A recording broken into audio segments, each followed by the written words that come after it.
Hello and welcome to सलाहकार। मेरा नाम है विकास यादव एंड गाड़ी आज आपके लिए लेके आए हैं face lifted version Renault Triber का। जी हाँ, हाल ही में एक नया लुक, नए फीचर्स इस गाड़ी को मिले हैं।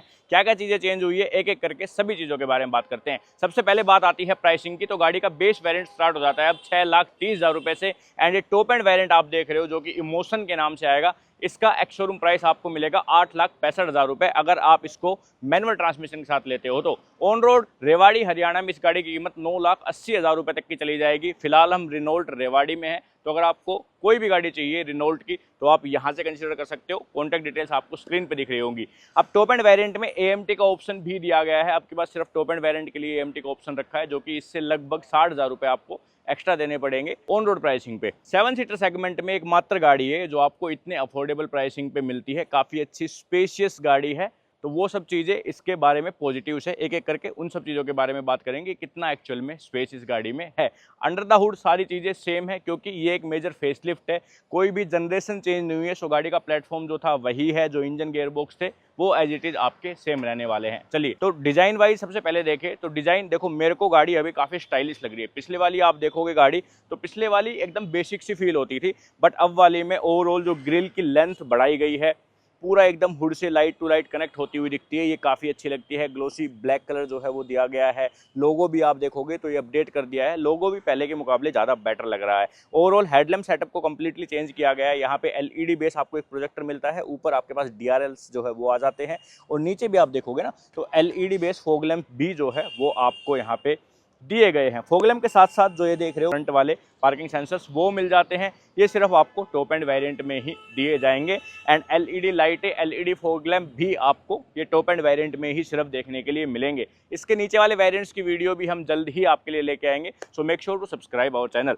चलिए, अभी लेंथ में, विड्थ में ज़्यादा कोई मेजर चेंजेस नहीं है। हल्की फुल्की जो बम्पर के डिजाइन वगैरह चेंज हुए उनसे ही थोड़ा बहुत डिफरेंस है, बाकी कोई भी एज सच मेजर चेंजेस नहीं है। साइड पे जब आप आओगे तो साइड से भी गाड़ी काफ़ी जो है वो चेंज हो चुकी है। ओवरऑल आप देखोगे तो जो डोर हैंडल्स है वो आपके ग्लोसी ब्लैक कलर के आ गए हैं। नीचे आप देखोगे तो देन 15 इंच के आपके पास ये स्टाइल्ड व्हील है। ये कोई अलॉय व्हील नहीं है, ये स्टाइल्ड व्हील है। टॉप एंड वेरिएंट में आपको ये काइंड ऑफ ड्यूल टोन मिलने वाले हैं। उसके नीचे थोड़े से डिफरेंट जो है वो होने वाले हैं। टायर का साइज चेक कर लो, 185/65 R15 का जो है वो टायर का सेक्शन होने वाला है। सामने आपको डिस्क ब्रेक मिलेंगे, पीछे ड्रम ब्रेक ही रखे गए हैं। टीपीएमएस के फीचर्स जो है वो भी आपको इस गाड़ी में मिल जाएंगे, पर्टिकुलर आपकी एमआईडी में दिखाएंगे। अंदर भी काफ़ी चीज़ें चेंज है, वो भी बताऊंगा। ग्लोसी ब्लैक कलर के ओआरयूएम से इलेक्ट्रिक एडजस्टमेंट फोल्ड के फीचर के साथ आपको दिए जाते हैं। ऊपर देखोगे आप तो यहाँ पे रूफ रेल्स आपको मिल जाती है। रूफ रेल्स भी फंक्शनल रूफ रेल्स है। 50 kg तक की कैरिंग कैपेसिटी जो है वो इन रूफ रेल्स की है। कलर ऑप्शंस की बात करें तो फिलहाल आप ये ड्यूल टोन में गाड़ी देख रहे हो। 3 ऑप्शन आपके पास ड्यूल टोन में है एंड 6 कलर के ऑप्शन आपके पास सिंगल टोन में है। जो टॉप के 2 वेरिएंट है उनमें आपको सिंगल टोन के सभी ऑप्शन मिलेंगे, उसके नीचे आपको 5 ऑप्शन मिलेंगे। एंड बिल्कुल बेस वेरिएंट अगर आप लेते हो तो आपके पास 3 कलर ऑप्शन है। पूरी डिटेल्स आपको स्क्रीन पर दिख जाएगी। 182 mm का ग्राउंड क्लियरेंस जो है ये गाड़ी अपने साथ लेके आती है। अच्छा खासा बड़ा व्हील बेस जो है वो इस गाड़ी का है। सो अंदर बैठने में आपको काफ़ी कंफर्टेबल लगने वाली है। मिडिल रो में अगर आप स्पेस देखते हो ना तो जो ओवरऑल नी रूम है वो आपको 200 mm तक का मिलता है, जो कि इस सेगमेंट में सबसे बेहतरीन है। अगर अपनी फैमिली के लिए देख रहे हो, टू बी वेरी ऑनेस्ट, इस प्राइसिंग पे this is the best option you can buy now. Okay, so चलिए अब रियर प्रोफाइल की बात करते हैं। तो यहाँ पे भी काफ़ी सारे अपडेट जो है वो गाड़ी में दिए गए हैं। एलईडी बेस आपके टेल लैंप हो चुके हैं, काफ़ी स्टाइलिश लग रहे हैं पहले से। कनेक्टिंग जो एक फील दिया गया है यहाँ पे ग्लोसी ब्लैक कलर के साथ, ये काफ़ी बेहतरीन जो है ओवरऑल गाड़ी को फील दे रहा है। देखो, डिज़ाइन लैंग्वेज जो है वो कंप्लीट यहाँ पे चेंज हो गई है। पुराने वाली ट्राइबर से गाड़ी काफ़ी अपडेटेड एक काइंड ऑफ फील हो रही है, ज़्यादा फ्यूचरिस्टिक जो है वो फील हो रही है, ज़्यादा फीचर्स के साथ भी आती है। तो वो प्लस पॉइंट एक यहाँ पे हो गया है। रियर वाइपर डिफोगर सेफ्टी के लिए काफ़ी बढ़िया है। टॉप एंड वेरिएंट्स में आपको मिल जाएंगे, वॉशर भी मिल जाता है इसके साथ साथ। देन अपने पास इलेक्ट्रोमैग्नेटिक बूट ओपनिंग का फीचर जो है वो भी गाड़ी में दिया गया है। और ड्राइवर देखोगे आप तो ये कुछ ऐसे लेटरिंग में लिखा गया है, ये भी काफ़ी अच्छा लगता है। रिवर्स कैमरा जो है वो भी यहाँ पे दिया गया है, इसकी क्वालिटी आपको अंदर चल के चेक करवाएंगे। सीटें अब आप देखते हो तो अगर आपकी तीनों रो अप है तो आपके पास कोई ज़्यादा बढ़िया बूट स्पेस यहाँ पे नहीं है। फिर भी आप ये है कि एक दो अपने कैरी बैग रख सकते हो। बट अच्छी चीज़ ये है कि इन सीटों को आप कंप्लीट फोल्ड भी कर सकते हो, पहली चीज़। दूसरी चीज़, अगर आपको ये सीटें नहीं चाहिए तो आप इन सीटों को निकाल के रख सकते हो। काफ़ी ईजी है इनको निकालना भी। एक रील डाल दूंगा मैं कैसे निकलेगी, इंस्टाग्राम हैंडल पे आप जाके चेकआउट कर सकते हो।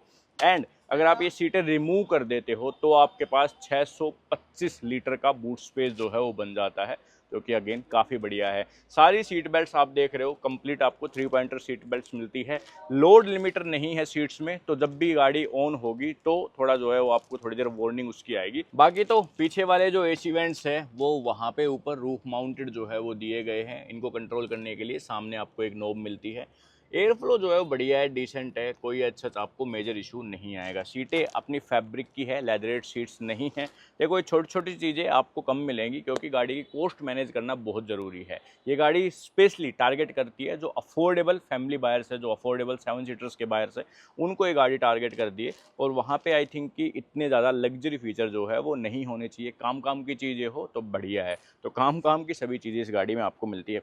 अब स्पेयर व्हील गाड़ी का नीचे की तरफ माउंट किया गया है। बाकी आप देख सकते हो पार्किंग सेंसर्स वगैरह जो है वो सब चीज़ें आपको मिल ही जाती है। रिवर्स पार्किंग सेंसर्स, एक 12 वोल्ट का सॉकेट जो है वो आप देख पा रहे होंगे। कोई भी टाइप सी का सॉकेट नहीं है और पीछे कोई भी कप होल्डर्स वगैरह नहीं है। ठीक है, इन सीटों को रिमूव करने के लिए मैं आपको यहीं से बताऊं तो ये देखो कुछ ऐसे ही है, आपकी हट जाएगी। आप इनको फोल्ड भी कर सकते हो। काफ़ी सारे ऑप्शंस है एक्चुअली।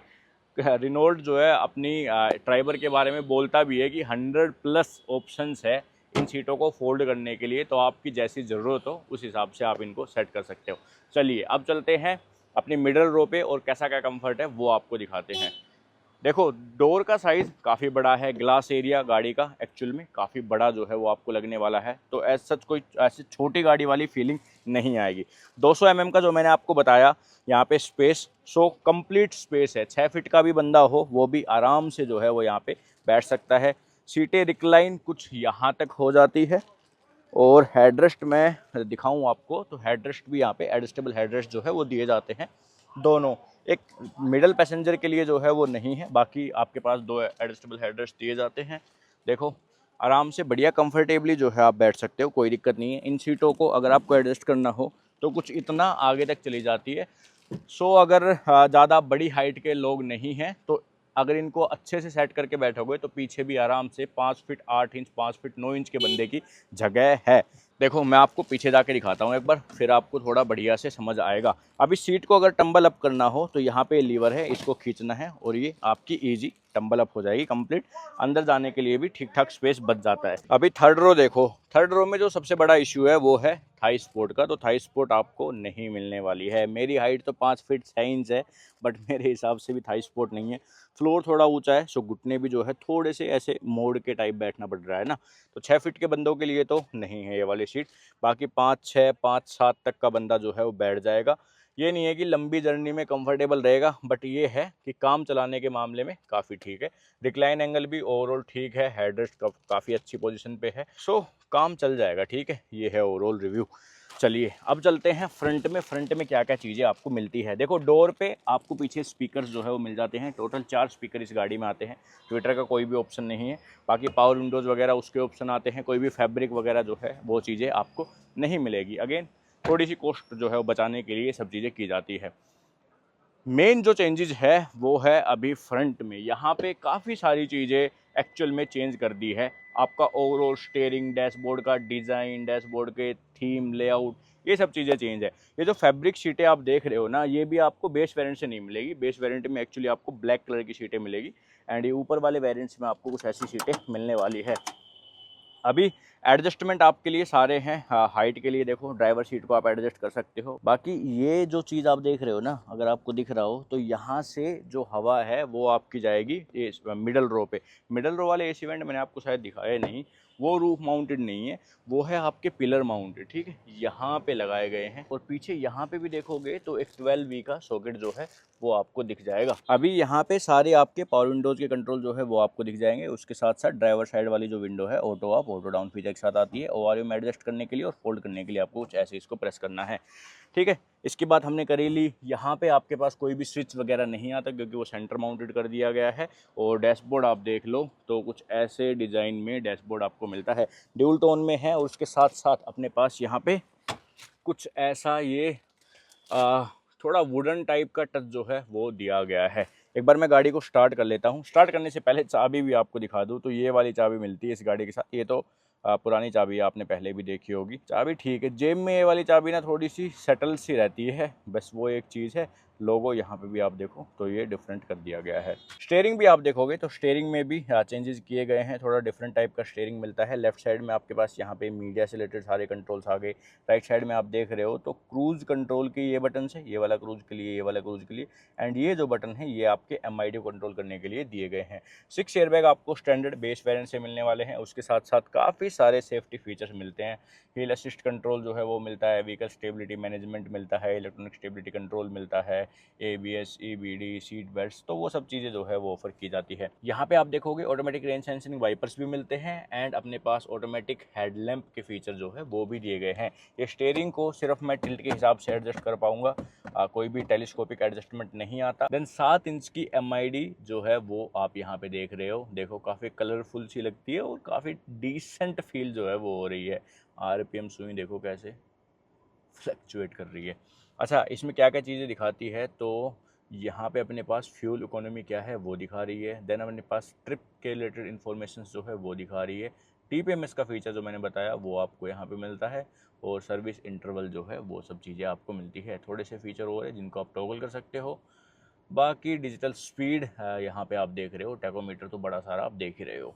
ओके जी, सो ये है MID में। लेफ्ट साइड में इंजन हीटिंग कूलिंग का दिखा रहा है और राइट साइड में आपका फ्यूल का दिखा रहा है। अच्छा, एक चीज़ और, CNG भी इस गाड़ी में मिलती है। चलो लास्ट में जाके CNG के बारे में बात करेंगे, पहले ये वाली स्क्रीन पे आ जाते हैं। अब 8 इंच की ये स्क्रीन है, काफ़ी बेसिक सी स्क्रीन है, बट इसमें एंड्रॉयड ऑटो, एप्पल कारप्ले आपका वायरलेस चल जाता है। देखो अभी हमने अपना एक फ़ोन कनेक्ट किया हुआ है, अगर मैं इसको प्रेस करूँ तो यहाँ पे ये एंड्रॉयड ऑटो चल गया है।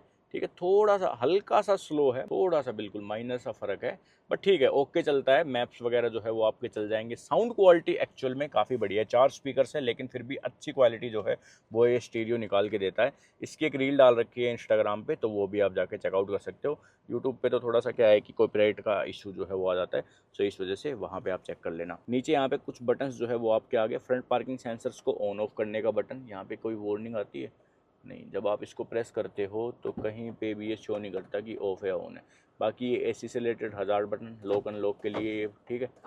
ओके, यहाँ पे है देखो लाइट, है छोटी सी लाइट यहाँ पे है, सो ये है, ठीक है। ये लॉक अनलॉक का हो गया आपका, और ये आपका हो गया ट्रैक्शन कंट्रोल ऑन ऑफ का, तो ट्रैक्शन कंट्रोल को भी आप ऑन ऑफ कर पाओगे। मैनुअल AC आता है, स्पेस यहाँ पे काफ़ी बढ़िया आता है, फ़ोन रखने के लिए काफ़ी अच्छा स्पेस है। देन अपने पास एक USB पोर्ट है, इससे कनेक्ट आपको करना हो तो आप कर सकते हो। इंजन स्टार्ट स्टॉप का बटन है, क्रूज़ कंट्रोल ऑन ऑफ करने का बटन यहाँ पे मिलता है। पहले आपको यहाँ से क्रूज़ कंट्रोल ऑन करने हैं, फिर आप यहाँ स्टीयरिंग से इनको टॉगल कर पाओगे, ठीक है। सो ये एक बटन है। उसके बाद वायरलेस चार्जर आ गया है। ये आईफोन में तो स्लो चार्ज दिखा रहा है वायरलेसली जब कनेक्ट कर रहे हैं, लेकिन एंड्रॉयड में ये फास्ट चार्ज दिखा रहा है, तो ठीक है, मतलब चार्ज कर देगा आपका फ़ोन। ये बटन है इसको ऑन ऑफ करने के लिए। ओके, देन 5 स्पीड का मैनुअल ट्रांसमिशन, ये आप देख रहे हो। ट्रांसमिशन में और इंजन में कोई भी बदलाव नहीं किए गए हैं, सो वो एज इट इज़ सेम रहने वाले हैं। हैंड ब्रेक आपका मैनुअल आ जाएगा, यहाँ 2 कप होल्डर्स है, और ये छोटा सा स्टोरेज एरिया है जो कि कूल्ड आपका होने वाला है। अब ये स्टोरेज एरिया, देन उसके बाद यहाँ पे ये वाला स्टोरेज एरिया देखो कितना बड़ा है, और उसके बाद ये ग्लोब बॉक्स देखो काफ़ी बड़ा है ये भी एक्चुअल में। सो ये सब कंबाइन होके अप्रोक्स 25 लीटर का स्टोरेज स्पेस जो है वो आपको देते हैं। देखो इसमें भी वहाँ नीचे आपको एक नॉब दिख रही होगी, इसको अगर आप ऑन करते हो तो वहाँ से भी आपका जो है AC की हवा आएगी, जिससे कि अगर इसके अंदर आपको कोई चीज़ ठंडी रखनी है तो वो भी रह जाएगी। और यहाँ पे भी सेम जैसे वहाँ नॉब दिखाई ना, देखो ये इस पे बना भी हुआ है, तो वो अंदर की तरफ है, थोड़ा अंदर हाथ डाल के आपको करनी पड़ेगी टॉगल। ये पुराने वाली ट्राइबर में भी आता था। ऊपर IRVM, यहाँ पे मैनुअल आता है। लाइट जो है छोटी सी LED बेस हो गई है। पीछे भी देखोगे आप तो सेंटर में भी एक लाइट मिलती है LED base. And vanity mirror है, इस पर कोई लाइट नहीं है, नहीं इस पर कोई लाइट नहीं है। और यहाँ पे आप देखोगे तो कोई भी टिकट होल्डर तो है, सो ही ये रहा, बट ये काफ़ी छोटे साइज़ के जो है फील होते हैं। देखो जब इनको करते हैं तो स्पेस भी कुछ इतना ही छोड़ देते हैं। ऊपर यहाँ रूफ माउंटेड माइक आपको मिल जाएगा। तो ये है जी ओवरऑल सब कुछ इसके बारे में। एक बार अपन इंजन जो है उसको भी देख लेते हैं। इंजन में हालांकि कोई बदलाव नहीं है, बट फिर भी मैं आपको थोड़ी बहुत चीज़ें जो है उसके बारे में बता देता हूँ। ये वाला जो आप देख रहे हो ये आपका हेडलैम्प लेवलर है, मैकेनिकल हेडलैम्प लेवलर इसको बोलते हैं। तो ये यहाँ पे दिया गया है। एंड हुड खोलने के लिए आपको यहाँ नीचे की तरफ एक मिलती है लीवर सा, इसको खींच लो, हुड खुल जाएगा। फ्यूल टैंक खोलने के लिए यहाँ पे नीचे दिया गया है। फ्यूल टैंक जो है वो 40 लीटर्स का आता है इस गाड़ी में। पेट्रोल एंड सीएनजी दो ऑप्शंस मिलते हैं। देखो पेट्रोल तो आपका है ही, सीएनजी यहाँ पे रेट्रोफिटेड सीएनजी जो है वो दी जाती है गाड़ी में। एक बार मैं इसका एसी बंद कर दूँ ताकि फिर थोड़ा अच्छे से आवाज़ आए। कंपनी क्या करती है कि जिस भी सिटी में आप ये गाड़ी लोगे वहाँ के किसी डीलर से जो है वो आपको ये सीएनजी फिट करवा के देंगे। ऑथोराइज डीलर होगा जो भी सीएनजी किट ये फिट करवाएंगे। जनरली जो है लवाटो वगैरह की सीएनजी किट ये फिट करवाते हैं, तो वो ऑथोराइज डीलर होगा, उससे सीएनजी लगवाएंगे और आपको गाड़ी दे देंगे। ये कहेंगे कि भाई आपकी वारंटी अवॉइड नहीं होगी। जनरली आप लगाते हो आफ्टर मार्केट सीएनजी तो वारंटी अवॉइड होती है, यहाँ पे वारंटी अवॉइड नहीं होगी और आपको लगभग 80 से 85 हज़ार रुपये जो है वो ऊपर पे करने पड़ेंगे। तो वो ऑप्शन मुझे थोड़ा सा प्रैक्टिकल कम लगता है, क्योंकि अगर आपको सीएनजी गाड़ी लेनी है तो फिर आप एक कंपनी फिटेड सीएनजी कार पे जाए तो थोड़ा ज़्यादा बेटर जो है वो आपके लिए रहेगा। अभी हुड के नीचे 1 लीटर का ये इंजन आपको मिलता है जो कि 3 सिलेंडर इंजन है, 72 bhp की पावर जनरेट करता है and I think 96 newton metre का टॉर्क जनरेट करता है। इस गाड़ी के अफोर्डेबल होने की सबसे बड़ी वजह यही है इसका इंजन। देखो ऊपर वाले जो सेगमेंट की गाड़ियाँ है, जो 7 सीटर गाड़ी है, उनमें आपको 1.5 लीटर का नेचुरल एस्पिरेट मिलता है, जबकि यहाँ पे 1 लीटर का 3 सिलेंडर मिल रहा है।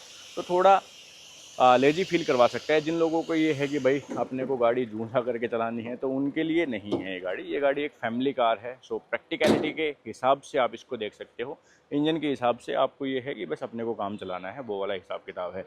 ओवरऑल माइलेज भी जो है गाड़ी काफ़ी डिसेंट दे देती है, उससे कोई शिकायत आपको नहीं आएगी। मेंटेनेंस जो है वो भी गाड़ी का कोई ज़्यादा मेंटेनेंस नहीं है, लो मेंटेनेंस कार है, तो वो भी एक बेनिफिट मिलता है। 3 साल और 1 लाख किलोमीटर की वारंटी रेनॉल्ट अपनी गाड़ी पे देता है। एक्सटेंडेड वारंटी के प्लान्स भी है, तो आपको वो भी एक चीज़ जो है वो मतलब नो टेंशन हो के आप चला सकते हो गाड़ी को लंबे टाइम तक, वो भी एक चीज़ अच्छी है। ओके जी, सो ये थी रेनॉल्ट ट्राइबर और ये इसका टॉप एंड वेरिएंट था। बेस वेरिएंट की वीडियो भी जल्दी आएगी अपने चैनल पे, तो आप जाके चेकआउट कर लेना। बाकी मेरे रिव्यू है कि गाड़ी पहले से तो भाई अच्छी लग रही है, प्राइस ज़्यादा इंक्रीज़ नहीं किया है, तो वो एक बढ़िया चीज़ है और ओवरऑल अब लुक में थोड़ी और बेटर जो है वो आपको लगने वाली है। तो thank you so much for watching this video. हम मिलते हैं आपसे नेक्स्ट वीडियो में, तब तक के लिए मेक श्योर टू सब्सक्राइब सलाहकार।